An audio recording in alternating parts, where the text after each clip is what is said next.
Hello friends, स्वागत है आपका डायनेमिक जीके विद रवि पे। इस वीडियो में हम सभी डिस्कस करेंगे ज्ञान बिंदु जीएस एकेडमी के बायोलॉजी में स्टडी ऑफ टिश्यूज यानी उत्तक विज्ञान के महत्वपूर्ण प्रश्नों को देखेंगे। बढ़ते हैं क्वेश्चन की तरफ। पहला क्वेश्चन है, कोशिकाओं का ऐसा समूह जो रूप, कार्य और उत्पत्ति के समान होता है उसे क्या कहते हैं? उसे कहते हैं उत्तक। ऑप्शन बी सही हो जाएगा। निम्नलिखित कथनों पर विचार कीजिए। देखते हैं कथन क्या है। समान उत्पत्ति तथा समान कार्य को संपादित करने वाली कोशिकाओं के समूह को उत्तक कहते हैं। हाँ, सही बात है, इसी को उत्तक कहते हैं। उत्तक एक कोशिकी तथा बहुकोशिकी दोनों जीवों में पाया जाता है। नहीं, ये गलत बात है। उत्तक जो है सिर्फ बहुकोशिकीय जीवों में पाया जाता है, एक कोशिकीय जीवों में नहीं पाया जाता है। और यहाँ पे ध्यान दीजिएगा कि एक कोशिकीय जीवों की अगर बात की जाए तो एक कोशिकीय जीवों में आता है बैक्टीरिया, बैक्टीरिया और प्रोटोजोआ। प्रोटोजोआ ये एक कोशिकीय जीवों में आता है। तीसरा कथन है, पादप तथा जंतु दोनों में ही उत्तक पाए जाते हैं। हाँ, ये बात भी सही है। तो इसका सही उत्तर हो जाएगा ऑप्शन डी, 1 और 3 सही है। पौधों तथा जंतु दोनों की कोशिका लगभग एक समान ही होती है, फिर दोनों के उत्तकों एक दूसरे में बिल्कुल अलग होते हैं। क्योंकि तो कथन देखते हैं, पौधों में कोई गति यानी कि प्रचलन नहीं होता है, जबकि जंतु एक स्थान से दूसरे स्थान की ओर विचरण करते हैं। हाँ, सही बात है। पौधों में वृद्धि कुछ क्षेत्रों में ही सीमित रहती है, जबकि जंतुओं में वृद्धि एक रूप में होती है। ये बात भी सही है। जंतु तथा पौधों के अंगतंत्र की बनावट पूर्णतः एक दूसरे से भिन्न होती है। ये बात भी सही है। तो इसका सही उत्तर हो जाएगा ऑप्शन डी, उपर्युक्त सभी सही है। आगे बढ़ते हैं। हिस्टोलॉजी। हिस्टोलॉजी शब्द का प्रयोग सर्वप्रथम किसने किया? हिस्टोलॉजी शब्द का प्रयोग सर्वप्रथम मेयर ने किया। ऑप्शन ए सही हो जाएगा। यहाँ पे ध्यान दीजिएगा कि हिस्टोलॉजी की अगर बात की जाए तो हिस्टोलॉजी के अंतर्गत उत्तकों का अध्ययन किया जाता है। किसका अध्ययन किया जाता है? उत्तकों का। हिस्टोलॉजी के अंतर्गत उत्तकों का अध्ययन किया जाता है और इसमें जो है पौधों का भी अध्ययन किया जाता है और जंतुओं के उत्तक का भी। तो इसको ध्यान रखिएगा। आगे बढ़ते हैं। एक विशेष कार्य करने वाले समान कोशिकाओं के समूह को क्या कहते हैं? एक विशेष कार्य करने वाले समान कोशिकाओं के समूह को कहते हैं उत्तक। ऑप्शन बी सही हो जाएगा। आगे बढ़ते हैं। निम्नलिखित कथनों पर विचार कीजिए। देखते हैं कथन क्या है। किसी एक उत्तक में ही आकार एवं विशेषताओं का कोशिका पाए जाते हैं। हाँ, सही बात है। कुछ उत्तकों में विभिन्न आकार एवं बनावट की कोशिकाएं होती है। ये बात भी सही है। तो इसका सही उत्तर हो जाएगा ऑप्शन सी, 1 तथा 2 दोनों सही है। पादपों में विभाज्योतिकी उत्तकों के बारे में निम्नलिखित में से कौन सा कथन सही है? इसमें सही कथन को पूछ रहा है। देखते हैं। ये मृत उत्तक है और काष्ठ में परिवर्तित होते हैं। नहीं, ये गलत बात है। ये मृत उत्तक नहीं बल्कि जीवित उत्तक है। क्या? जीवित उत्तक है। तो ये तो गलत हो गया। अपनी मोटी हो चुकी भित्तियों के कारण ये पादप को नम्यता यानी कि लचीलापन प्रदान करता है। ये कथन भी गलत है। ये केवल किसी वृक्ष की छाल में होती है। ये कथन भी गलत है। इन उत्तकों की कोशिकाओं के विभाजन के कारण पादपों में वृद्धि होता है। ये सही है। तो इसमें सही कथन पूछ रहा है, तो इसका ऑप्शन डी सही हो जाएगा। आगे बढ़ते हैं। निम्नलिखित में कौन सा एक पौधा विभाज्योतिकी उत्तक के संदर्भ में सही नहीं है? इसमें सही नहीं है पूछ रहा है। देखते हैं कथन। यह जीवित कोशिकाओं का बना उत्तक होता है जिसमें विभाजन की क्षमता होती है। हाँ, ये बात तो सही है। इस उत्तक के कोशिकाओं की रसधानियां बहुत बड़ी बड़ी होती है। नहीं, ये बात गलत है। बल्कि इसमें रसधानियां होती ही नहीं है।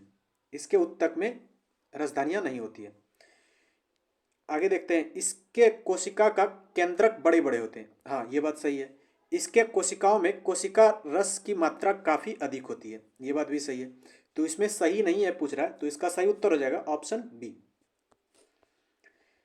शीर्षास्त्र विभाज्योतिकी उत्तरदायी होता है? ये उत्तरदायी होता है लंबाई में वृद्धि के लिए। ऑप्शन ए सही हो जाएगा यहाँ पे। नेक्स्ट क्वेश्चन देखते हैं, वह उत्तक जो प्राथमिक वृद्धि के लिए उत्तरदायी है। तो इसका सही आंसर हो जाएगा ऑप्शन ए, लंबाई में वृद्धि के लिए।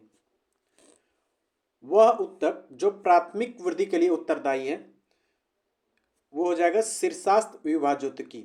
ऑप्शन ए सही हो जाएगा।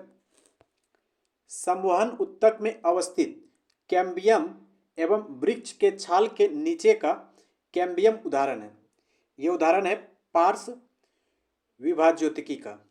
ऑप्शन बी सही हो जाएगा यहाँ पे। वह उत्तक जो जो द्वितीय वृद्धि के लिए उत्तरदायी है, वह उत्तक जो द्वितीय वृद्धि के लिए उत्तरदायी है उसको कहते हैं कैम्बियम। ऑप्शन सी सही हो जाएगा यहाँ पे।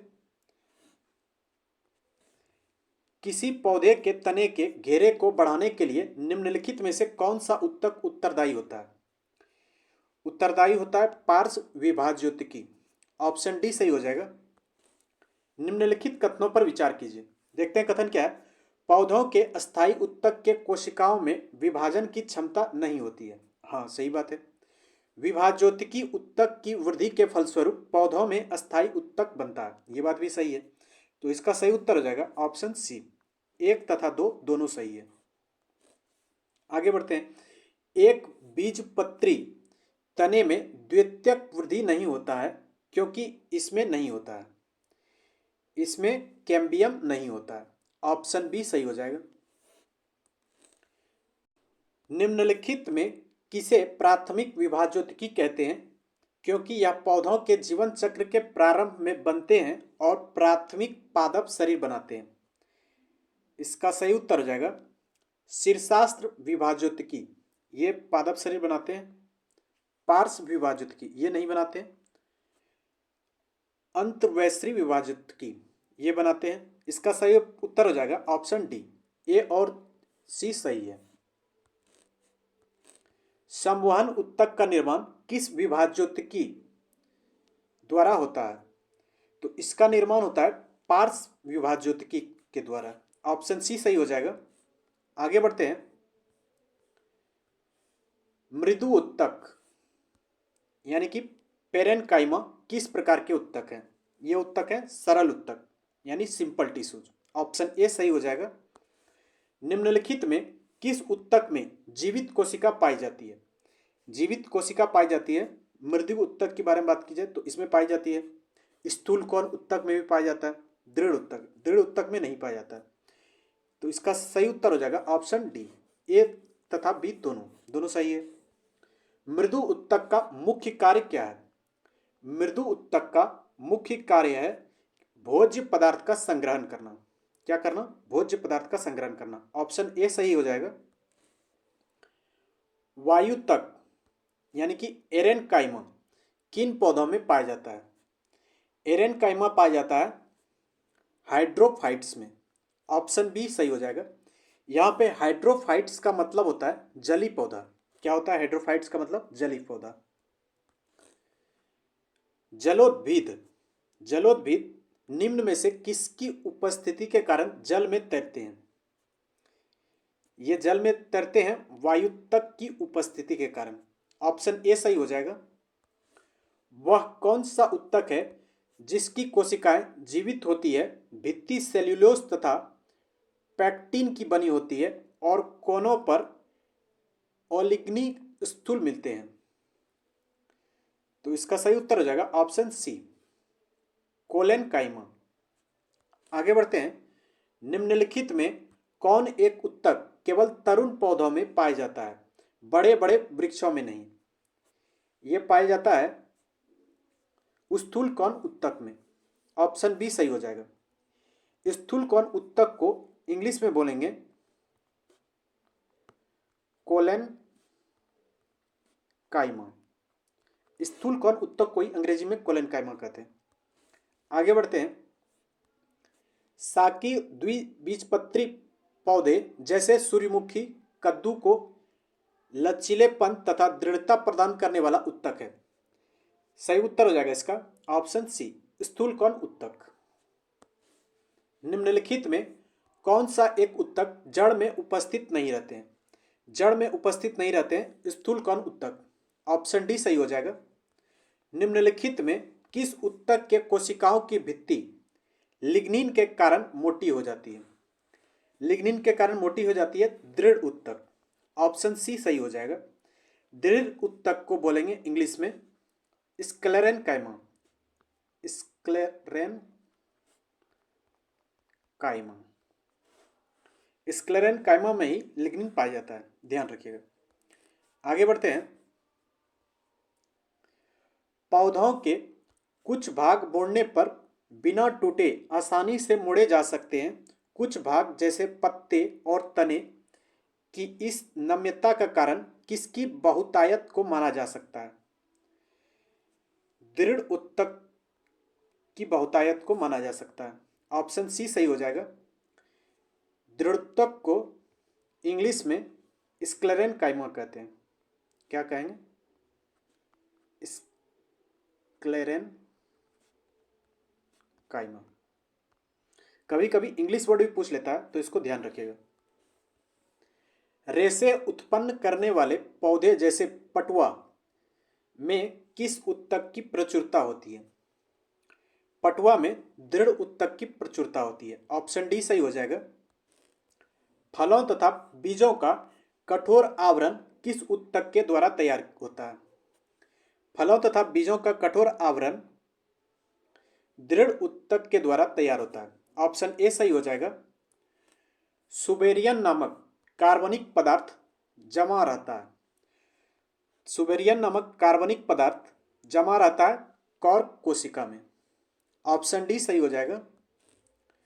व्यापारिक कॉर्क किससे प्राप्त होता है? व्यापारिक कॉर्क कॉर्क कैम्बियम से प्राप्त होता है। ऑप्शन डी सही हो जाएगा। वाणिज्यिक मूल्य वाला कॉर्क किससे प्राप्त होता है? वाणिज्यिक मूल्य वाला कॉर्क क्वैकर्स सुबेर से प्राप्त होता है। ऑप्शन सी सही हो जाएगा। मृदु उत्तक यानी कि पेरेनकाइमा की कोशिकाएं होती है। पेरेनकाइमा की कोशिकाएं होती है गोलाकार। ऑप्शन ए सही हो जाएगा। दृढ़ कोशिका यानी कि स्क्लेरेनकाइमा में कौन सा गुण नहीं पाया जाता है? स्क्लेरेनकाइमा में गुण नहीं पाया जाता है। ये मृदुतक कोशिकाओं से निर्मित होता है। ये गुण नहीं पाया जाता है। ऑप्शन ए सही हो जाएगा। वहीं पे बात की जाए कि इनकी भित्तियों में लिग्निन विद्यमान होता है। ये बात सही है कि दृढ़ कोशिका की भित्तियों में लिग्निन विद्यमान होता है। ये कोशिकाएं मृत और संकीर्ण अवकाश वाली होती है। ये बात भी सही है। इनकी कोशिकाएं बहुत लंबी और उनके सिरे नुकीले होते हैं। ये बात भी सही है। तो इस क्वेश्चन का सही उत्तर हो जाएगा ऑप्शन ए। आगे बढ़ते हैं। निम्नलिखित में किस उत्तक की कोशिकाओं में अंतरा कोशिकीय स्थान नहीं पाया जाता है? इसमें नहीं पाया जाता है वो देखना। विभाज्योतिकी विभाज्योतिकी नहीं पाया जाता है। मृदुतक नहीं पाया जाता है। दृढ़ उत्तक पाया जाता है। तो इसका सही उत्तर हो जाएगा ऑप्शन डी, ए तथा सी दोनों, क्योंकि इसमें नहीं पाया जाता है पूछ रहा है। पौधों से प्राप्त होने वाला कॉर्क कौन सी विशेषताएं नहीं होती है? पौधों में होने वाला कॉर्क में कौन सी विशेषताएं नहीं होती है? देखते हैं। यह विद्युत रोधी तथा उष्मारोधी होती है।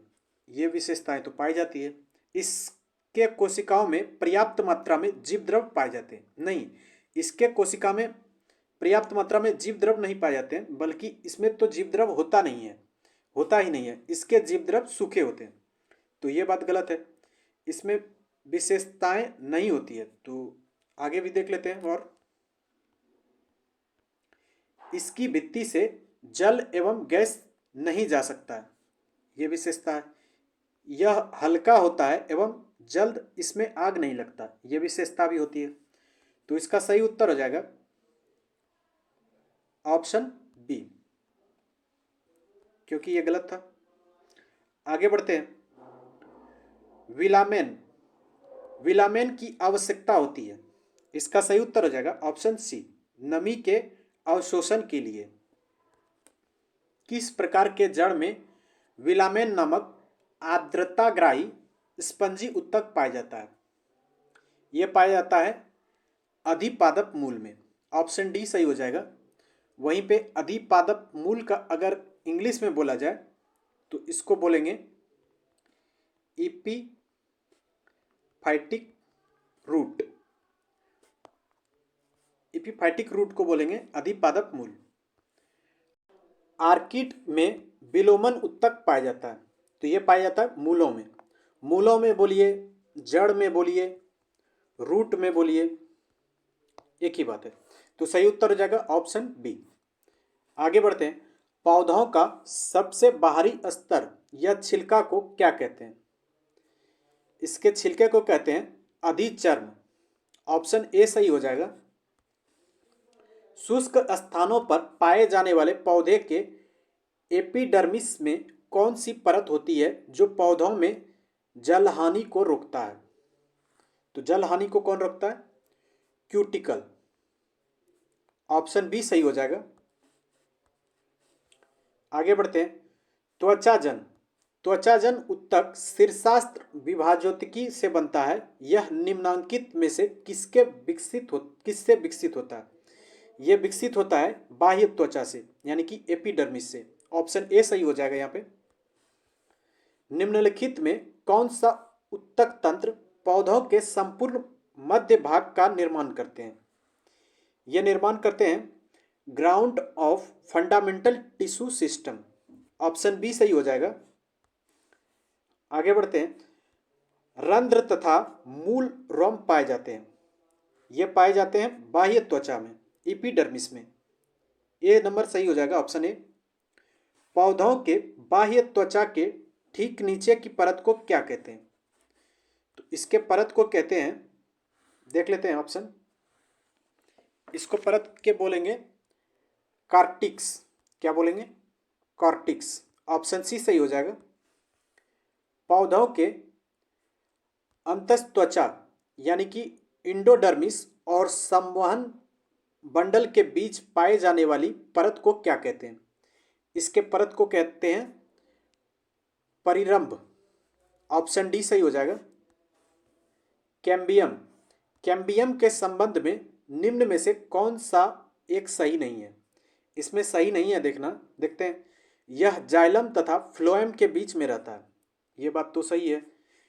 यह एक बीजपत्री तथा द्विबीजपत्री दोनों में पाया जाता है। नहीं, यह गलत बात है। यह एक बीजपत्री में नहीं पाया जाता है। यह एक या कई परतों से बना होता है। हाँ, यह सही बात है। इसकी कोशिकाएं पतली दीवार वाली तथा आयताकार होती है। यह बात भी सही है। तो इसमें सही नहीं है पूछ रहा है, तो इसका सही उत्तर हो जाएगा ऑप्शन बी। आगे बढ़ते हैं। निम्नलिखित में कौन सा परत भरण या मूल उत्तक तंत्र के अंतर्गत शामिल है? तो ये शामिल है कॉर्टिक्स, प्रारंभिक मज्जा तथा पित्त किरणें। ऑप्शन डी सही हो जाएगा। ओके फ्रेंड्स, इस वीडियो में यहीं तक।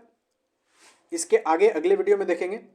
उम्मीद करता हूं कि आप लोगों को ये वीडियो अच्छी लगी होगी। अगर चैनल पे नए हैं तो सब्सक्राइब कर लीजिए। मिलते हैं जल्द एक नए वीडियो में।